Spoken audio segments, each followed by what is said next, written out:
Hala, pasensya na. Kasi dito sa amin sa Tacloban, naunahan kayo ng mga mamahaling mga trucks at saka ginagamit. Meron kasing projects eh.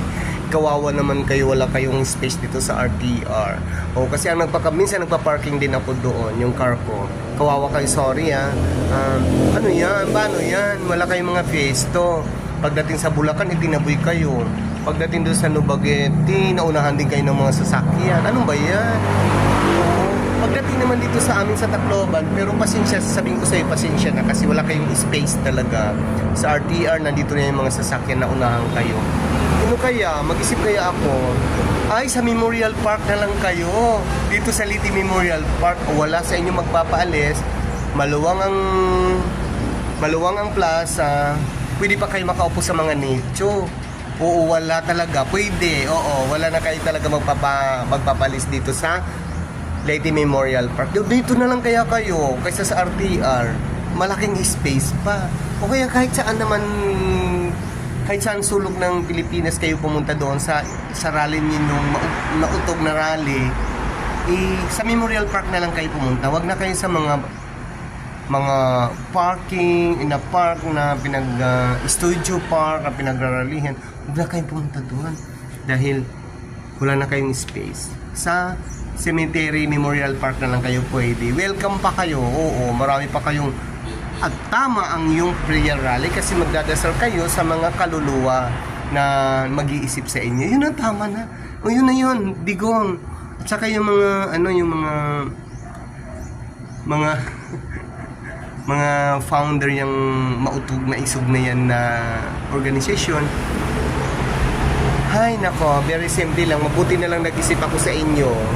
May naisip ako na maganda. Sa Memorial Park na lang kayo pumunta kasi lahat ng mga park na pinagdadaosan ng mga concert, ng mga rally ay puro available, ay puro hindi na available sa inyo. Palaging naunahan kayo. Oo. Ewan ko, doon sa Quezon City, hindi ko alam, parang mga utogatang nandoon din, no, nagrarally ngayon araw na to. So yan, sabihin nyo na lang sa kay Duterte na huwag na mag-aksaya ng paano papunta dito sa RTR Plaza sa Tacloban kasi nandun na naunahan na kayo mga trucks, yung mga dumping, mga trucks, mga private vehicles, ay may mga, may mga gamit, yung bang may mga mayroon pakikinabangan dahil may mga ongoing construction, kaya pwede sila mag-park doon kaysa sa inyo. Baka mamaya yung mga dala-dala ninyo, mga demons, nakakatakot, hahakutan nyo kami dito sa Tacloban ng mga demons kasi mahirap na yung mga isip ninyo puro kayong puro wala kayong isip. O kahit saan pumunta yung mga may isog, mautog, maano yan dyan na mga organisasyon ninyo, hindi talaga karapat dapat sa mga municipality o kaya city na pinapuntahan ninyo. Kasi title pa lang nakakatakot na. Kasi ang doon, demons ang mga kasama. At wag nyo kalilimutan at makalimutan nyo na ang lahat. Yung mga ini-endorse nyo para sa pagka-senador for this coming elections 2025, ay naku Diyos ko, kayo na ang papalit. Yung organisasyon na yan, yung mga partido na yan, yun ang papalit ng 8 diretso. Baka yung ilalagay namin na title ay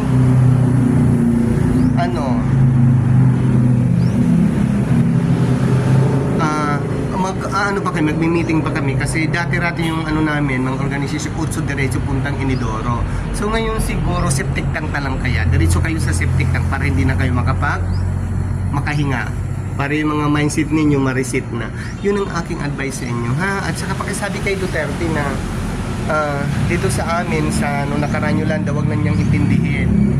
Kasi pasalamat kami na mayroon siyang na konting tulong. Aywan ko kung ano na itulong sa kanya, hindi ko na maintindihan. Yung pasensya na sa mga sulat niya na in-address dito sa mga taga-Tacloban, okay na yun. Pero advice, very important matters. Advice nyo kay leader nyo, kay Duterte, kay Rocky, kay Glenn Chong, kay Trixie. I love Trixie kasi bit ko talaga sa pagka-senator. Senator Rocky, binutusan kita sa senator. Pero sorry, hindi na ngayon. Si Attorney Trixie kasi bit ko yan pagka senador eh. Kasi gustong gusto ko yan. Pero ma'am, aywan ko, mag-iisip muna ako kung tama man ang ginawa mo na bumalingbing ka dito sa Dutae, eh karapatan mo yon. Pero mag-iisip ako kaysa bubuka ko sa mga walang kwenta. Katulad ng mga dyan na nakatunganga lang maghapon sa Senado.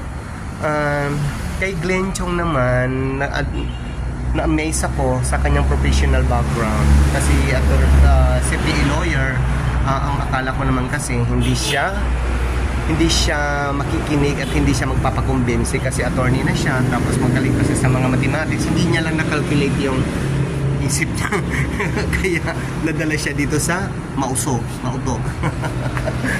Tapos naman dito kay yung MPE na yan, ang ayoko niyan kasi nakakatakot. I-recruit na naman yan.